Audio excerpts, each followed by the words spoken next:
Hi everyone. In this presentation, we will be discussing one of the less trivial topics of power supply design, compensation. But do not fear, as this presentation is invitingly titled, Compensation Made Easy. And that's our intention today. By the time we complete this presentation, we will have defined some transfer functions for a series of control schemes and topologies, and we'll introduce some of the strategies that we as power designers use in our everyday practice. The agenda for today is the following. To start, we will visit a brief control overview for the concepts of gain, phase, stability, and margin. Once we have defined these terms, we will analyze what our objectives are when designing our compensation. We will then review the behaviors of poles and zeros on the Bode plot and their associated transfer functions. This will develop our foundation, and now we can look at transfer function characteristics for different power stages. Once we have analyzed our power stage transfer functions, we can cover some error amplifier and transconductance amplifier compensation schemes. We will also review an isolated feedback example using an optocoupler. Finally, we will close out with a couple of compensation strategies, followed by some limitations and other issues. Let's start with our brief control overview. On the screen, we can see that we have a system with a transfer function g of s. This system acts on an input and generates an output. When a sine wave is inputted into the system, the sine wave that comes out of the system is distorted based on the properties of g of s. This distortion can come in two ways. The gain can change and the phase can change. On this next slide, we can see an example of a gain distortion and a phase distortion for a single sine wave input. The input sine wave is yellow, and the output sine wave is blue. Our gain example is on the left. Gain is a change in magnitude for our input. We can see that our yellow input sine wave initially has an amplitude of 1 volt. Our blue output sine wave has an amplitude of 2 volts. Therefore, we can conclude that the system gain at this specific sine wave frequency is 2, because our output has scaled to twice the input. Our phase example for this same sine wave is on the right. The phase of a signal is a shift in angle for the output of a signal when compared to its input. The example we see here shows a phase delay from the yellow input sine wave to the blue output sine wave of a quarter wavelength, or a phase shift of -90 degrees. The example we covered corresponds to a single sine wave at a single frequency. So the output of a system for a single input frequency is a combination of gain and phase shift. A Bode plot allows us to see the gain and phase shift of a system across the entire frequency spectrum.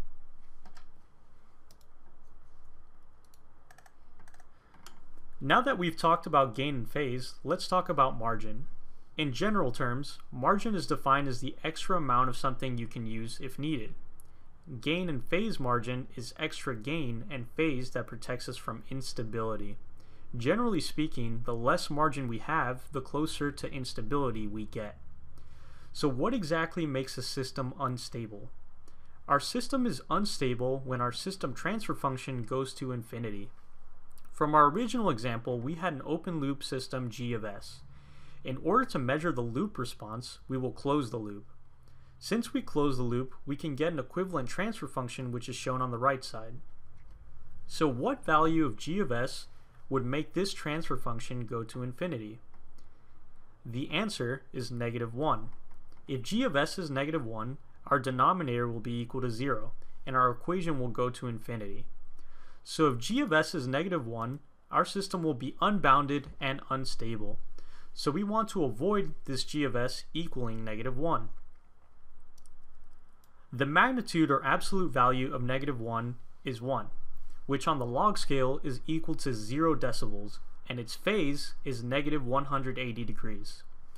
Therefore, if any one frequency produces a gain of 0 decibels and a phase of -180 degrees, the closed loop system is unstable.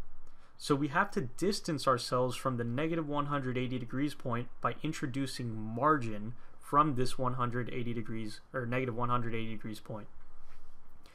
So if at crossover I had a loop response with -120 degrees of phase at gain crossover, the 0 dB point, my margin from the -180 degrees would be 60 degree difference.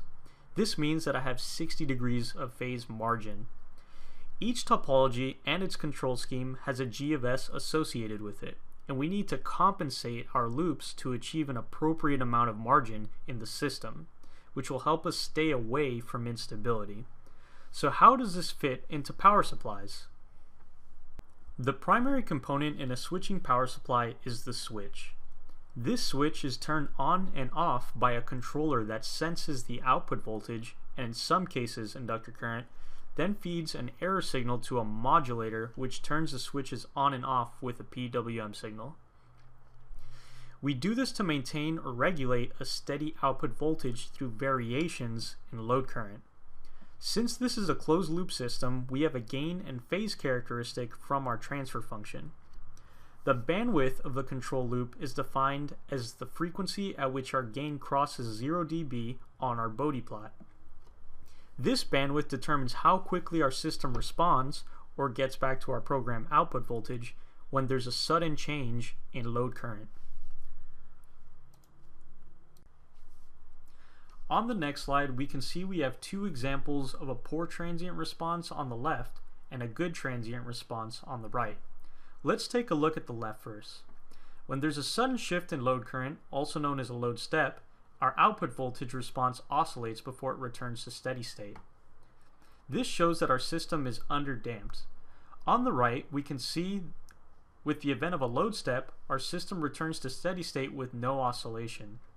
Therefore, this system has a good settling behavior.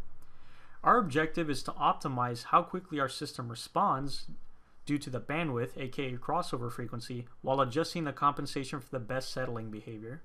So this is a trade-off. While the system on the left exhibited poor settling behavior, it responded quickly. The system on the right seems to respond slower but has a good settling behavior. We want to find the best trade-off. Here's some metrics we try to achieve when compensating our system. First, we want to have more than 45 degrees of phase margin to prevent that oscillation that we saw in the previous slide. As you can see on the graph, we have a bandwidth of about 20 kilohertz and a phase margin greater than 45 degrees. Our gain margin is the amount of gain in our system once our phase margin is 0. We want this margin to be at least 10 decibels. We want to also have a slope of negative 20 dB per decade at crossover and a bandwidth of a fifth to a tenth of our switching frequency. Now we can talk about poles and zeros, which are duals of each other on the Bode plot. The pole is characterized by a root S in the denominator. The gain of the pole rolls off at negative 20 dB per decade and has a phase lag of negative 90 degrees. The zero is characterized by an S in the numerator. The gain of the zero increases at 20 dB per decade and has a phase lead of 90 degrees. So while the pole brings our gain down and potentially prevents it from going to infinity, it gets our phase closer to the negative 180 degree instability point. The zero, on the other hand, gives us a phase increase, which can take us away from the negative 180 degree point, but also comes with an increasing gain, which if left unchecked can go to infinity. So we can use the advantages of both of these systems together to achieve our desired response. An inverted zero is often used with a low frequency pole when the midband gain is used as the reference gain. A right half plane zero can be found in the boost and buck boost power stages. This has an increasing gain of 20 dB per decade and a phase lag of negative 90 degrees. So this incorporates the worst parts of both the pole and the zero, and therefore is difficult to compensate for.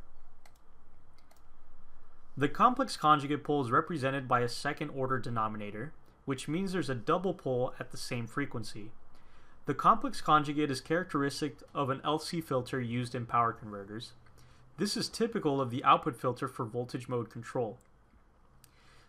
Since there are two poles, we get a double roll-off at negative 40 dB per decade and double the phase lag at negative 180 degrees.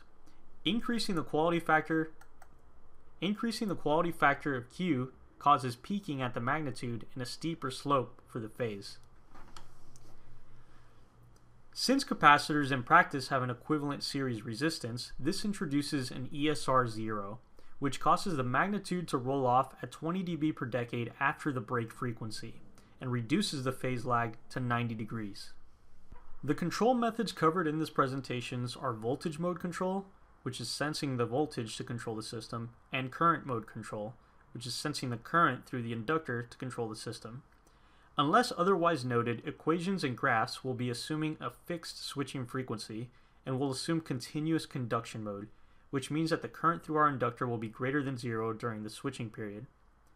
In continuous conduction mode, the switching period T is a combination of the on and off times of the switch, and the switching frequency is the inverse of the period. On this slide, we can see a number of different topologies listed, but in the eyes of transfer functions, the behaviors of these topologies fit into 3 buckets: the buck, the boost, and the buck-boost. The buck has topologies that are derived from it, namely the forwards, push-pull, and bridges. The output voltage has a dependency on the duty cycle and the input voltage. For the derived transformer topologies, there is an additional term which includes a turns ratio. The boost topology has an output voltage dependency on the off time of the switch and the input voltage. Finally, the buck boost and its derivations have an output voltage dependency on the input voltage, the on time, and the off time of the switch. In the case of a flyback, there's an additional turns ratio term. In the following slides, we are now ready to explore different power stages and their transfer functions. The voltage mode buck power stage is shown on the top left. The PWM to control our switches is created by comparing an error signal to a ramp. In this control scheme, we have a complex conjugate pole due to our LC filter at the output, which we can see in the bottom right corresponds to a second order denominator. This looks like 2 poles at the same frequency. That frequency, omega 0, is determined by the value of our inductor and our output capacitor. On the graph, this looks like a negative 40 dB per decade roll-off. We also have an ESR 0, which we can see in our transfer function numerator. This frequency is dependent on the ESR of our output capacitor and the output capacitance itself. Why do we typically see the voltage mode control only used for buck regulators? With boost and buck boost regulators, there's an inherent right half plane 0 in the power stage, which is difficult to compensate. We will see how current mode control helps to overcome this challenge. Note that the equation for Q ignores the ESR of the output capacitor and DCR of the inductor. Both of these effects slightly lower the quality factor. Up next is the current mode buck power stage, shown on the top left. For current mode control, the inductor current is sampled via sense resistance and compared to a control voltage. A sense resistor splits the complex conjugate pole of the LC filter into 2 real poles, as reflected in the transfer function denominator, turning the modulator into a voltage-controlled current source. The ESR 0 remains from the output capacitor. The inductor current ripple is used as a ramp for the PWM modulator. An external ramp is used for V-slope, which stabilizes the modulator gain.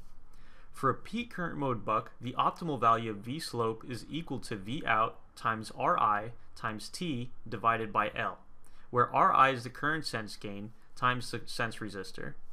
The modulator gain, Km, is equal to Vin divided by V-slope, at duty cycle equal to 0.5, and will have little variation with operating conditions when V-slope is properly scaled. There have been dozens of papers written on the subject of modeling current mode control. Simple average modeling is usually good enough for most applications. More accurate models that look at the control behavior up to and beyond half the switching frequency are becoming more common. The equation and plot shown here is simplified and commonly used for current mode buck power stages. Not all datasheets have enough information to accurately calculate the control to output gain. Now let's take a look at the current mode boost power stage. This method also senses the inductor current via a sense resistor. So the transfer function is similar, but now includes an additional right half plane 0. This is due to the energy storage characteristic of the boost during the switch on time, followed by energy delivery to the output during switch off time. This tends to limit the overall loop bandwidth due to the associated phase lag of the right half plane 0. For the peak current mode boost, the optimal value of V-slope is equal to Vout minus Vin in parentheses times Ri times T, the period, divided by L, the inductance, where Ri is once again the current sense gain times the sense resistance. The modulator voltage gain Km is equal to V out divided by V slope at a duty cycle of 0.5, and will have little variation with operating conditions when V slope is properly scaled. The current mode buck boost also has a right half plane 0 in the transfer function. It has the same energy storage characteristic during the switch on time, with energy being delivered to the output during switch off time. Again, this tends to limit the overall bandwidth due to the associated phase lag of the right half plane 0. For the peak current mode buck boost, the optimal value of V slope is equal to V out times Ri times T all divided by L, where Ri is the current sense gain times the sense resistance. The modulator gain is now equal to V in plus V out divided by V slope at duty cycle equals 0.5, and will have little variation with operating conditions when V slope is properly scaled. The current mode forward is similar to the buck since energy is transferred to the output during the primary switch on time. The transformer turns ratio can be adjusted to provide the nominal output voltage within a practical duty cycle range. For the peak current mode forward, the optimal value of V slope equals V out times the current sense gain, Ri, times the sense resistance, times T divided by L times the secondary to primary turns ratio, where Ri is the current sense gain times the sense resistor. The modulator voltage gain Km is equal to V in divided by V slope at a duty cycle of 0.5, and will have little variation with operating conditions when V slope is properly scaled. As we can see in the transfer function, there's going to be two poles and an ESR 0, which is pretty similar to the current mode buck. The current mode flyback has a right half plane 0 in the transfer function. Energy is stored in the magnetizing inductance during the switch on time, with energy being delivered to the output during the switch off time. This tends to limit the loop bandwidth due to the associated phase lag of the right half plane 0. For the peak current mode flyback, the optimal value of V slope is equal to V out times Ri times T divided by the primary inductance Lp times the primary to secondary turns ratio, where Ri is the current sense gain times the sense resistance. The modulator voltage gain Km is going to be equal to V in plus V out times the primary to secondary turns ratio divided by V slope at a duty cycle of 0.5, and will have little variation with operating conditions when V slope is properly scaled. Now that we've discussed our different power stages, let's analyze different compensation methods via different error amplifier configurations. Up first is a Type 1 error amplifier. Type 1 compensation is the simplest, being characterized by a single pole. This circuit can be analyzed by recognizing that the error amplifier is an inverting configuration with an AC gain of negative ZF divided by ZI. Since Vref can be viewed as an AC ground, the value of RFBB can be ignored and does not affect the AC transfer function. The straight line approximation of the frequency response for a Type 1 compensation network is shown to the right. Examination of the result reveals a single pole at the origin. In practice, this is limited at DC by the open loop gain of the amplifier. This is commonly referred to as a dominant pole compensation. This type of compensator may be used for a constant current type of current mode buck, driving an LED load with no output capacitor. Up next is a Type 2 error amplifier. The schematic above shows the compensation for a generic Type 2 network. The straight line approximation of the frequency response for a Type 2 compensation network is shown to the right. Examination of the result reveals a pole at origin, a 0 set by Rcomp andCcomp, and a mid-band gain equal to Rcomp divided by RFBT, and a high frequency pole determined by Rcomp and CHF. In practice, the open loop gain of the amplifier will limit the error amplifier gain at DC. Type 2 compensation is generally well suited for use with current mode control. It may also be used selectively for voltage mode control with a high value of ESR in the output capacitor. Here we have the Type 2 transconductance amplifier. A transconductance amplifier is well suited for Type 2 compensation. In this case, the open loop gain is set by the transconductance and the output resistance of the amplifier, which will limit the error amplifier gain at DC. The transconductance amplifier is used extensively for current mode control. Its use is not recommended for Type 3 operation with voltage mode control due to the feedback divider limitation on phase boost for low voltage outputs. Here we have the Type 3 error amplifier. Type 3 compensation is generally the most useful technique for compensating voltage mode control converters, but requires two additional components not present in Type 2 compensation. This compensation network provides two zeros in the feedback path, which have the benefit of increasing both the bandwidth and phase of the closed loop system. Graphical analysis of the compensation network reveals a low frequency zero set by RComp and CComp to cancel the pole at the origin, and a higher frequency zero set by RFBT and CFF to give the system phase boost. Poles in the system are determined by RFF and CFF along with RComp and CHF, and should occur after the complex conjugate pole of the output filter.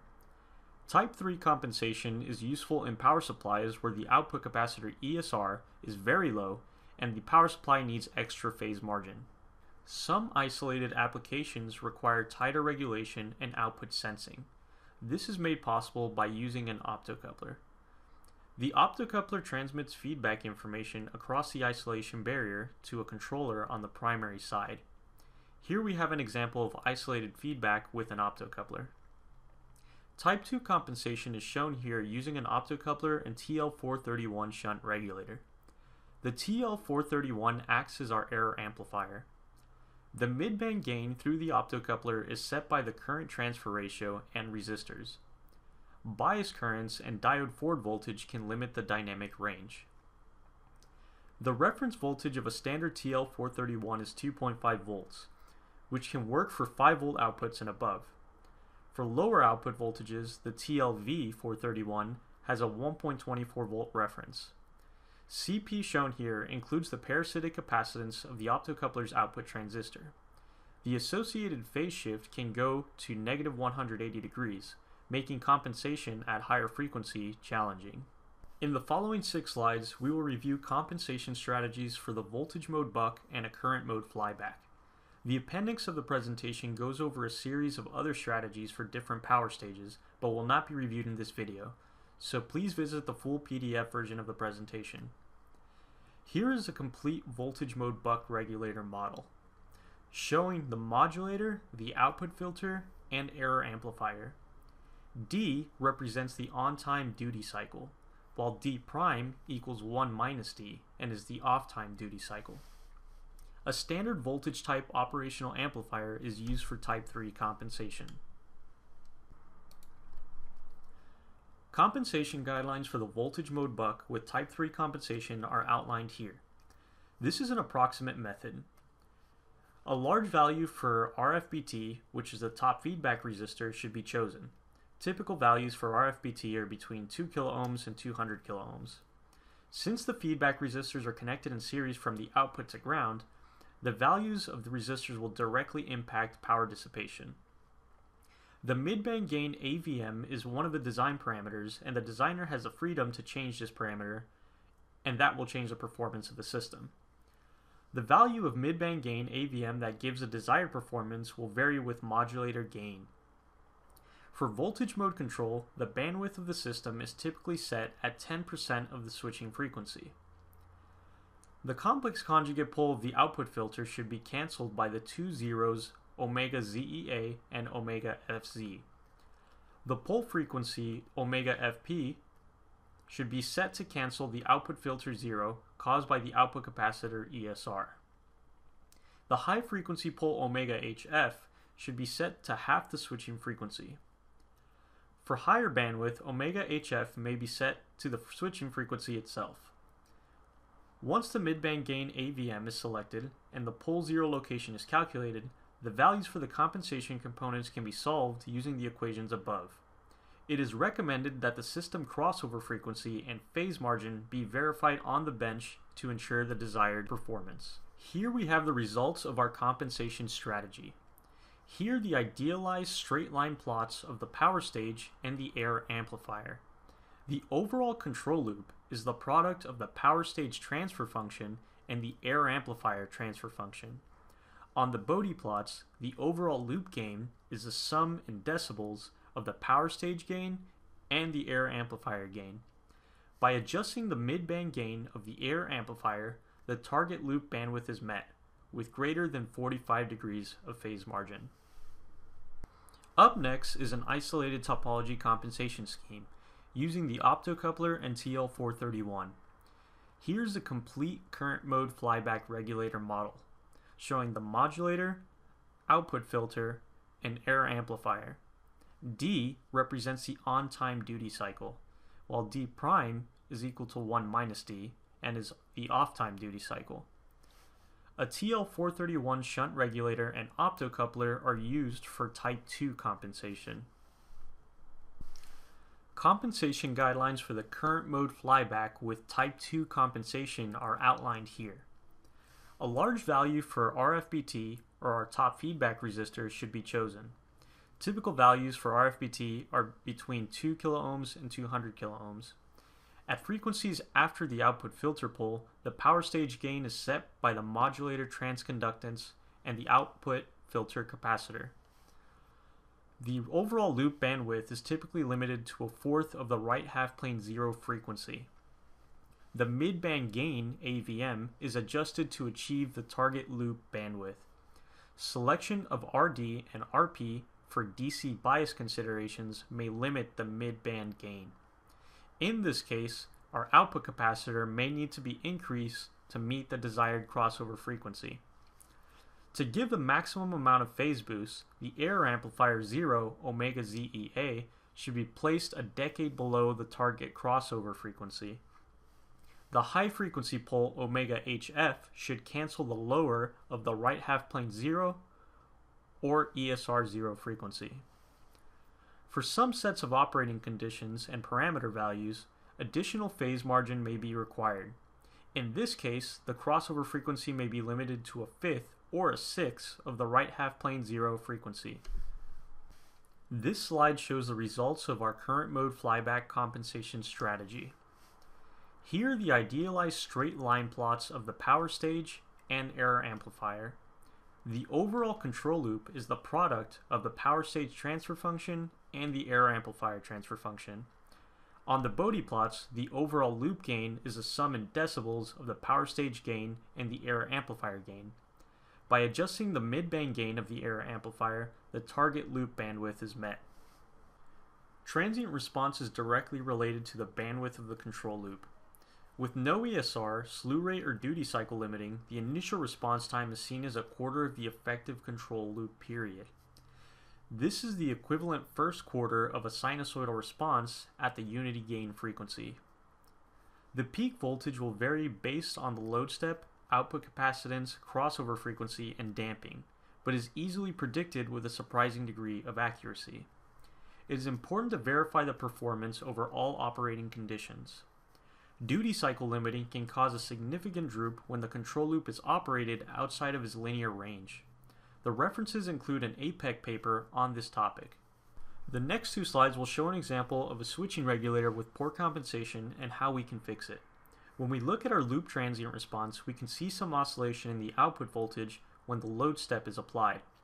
So let's take a look at our Bode plots for the power stage, air amplifier, and control loop. In our power stage graph, phase is headed toward negative 180 degrees, indicating relatively high internal slope compensation. In our air amplifier plot, the 0 appears to be a bit high and mid-band gain is around 3 dB. In our control loop, our crossover frequency is 95 kHz with only 20 degrees of phase margin. So while we have a high bandwidth and a quick response, our settling behavior is poor because we have less than 45 degrees of phase margin. On this next slide, we've made some revisions to improve our response. In our power stage, we cannot change slope compensation. In our air amplifier, we decrease R-comp to lower the mid-band gain and rescale C-comp for our 0 to appear earlier. Now that we've made our changes, let's look at the control loop.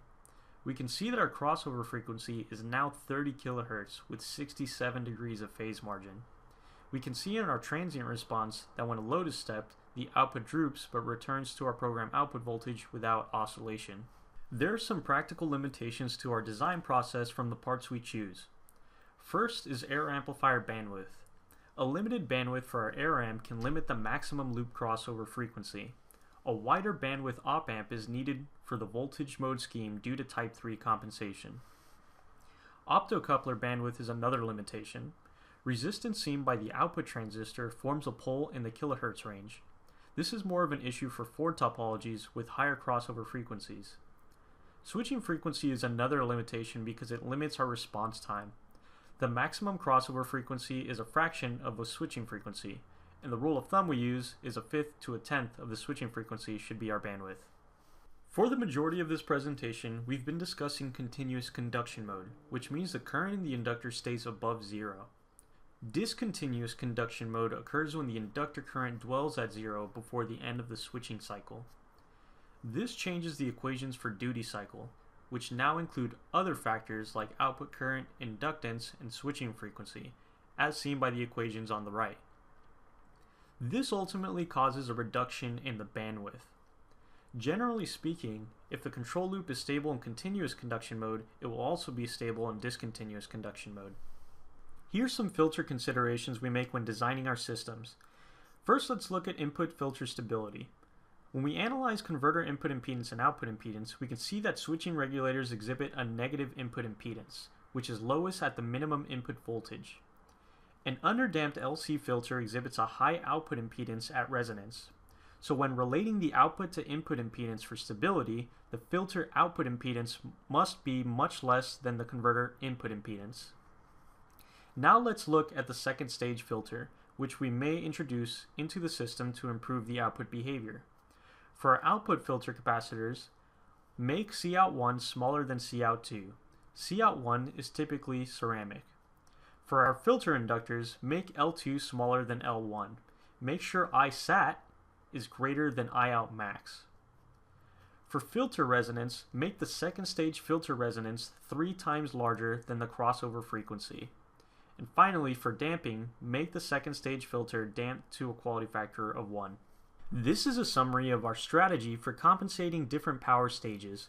First, we identify poles and zeros of the power stage, then we cancel with zeros and poles in the air amplifier. Finally, we adjust the gain for the best performance. This marks the conclusion of this presentation. The next slide lists some resources and references that were used to develop this presentation. We highly recommend visiting ti.com/psds to read these papers for a deeper dive.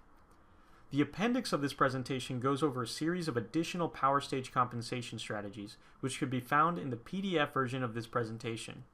Thank you for watching, and please visit more of our PSDS collateral at ti.com/psds.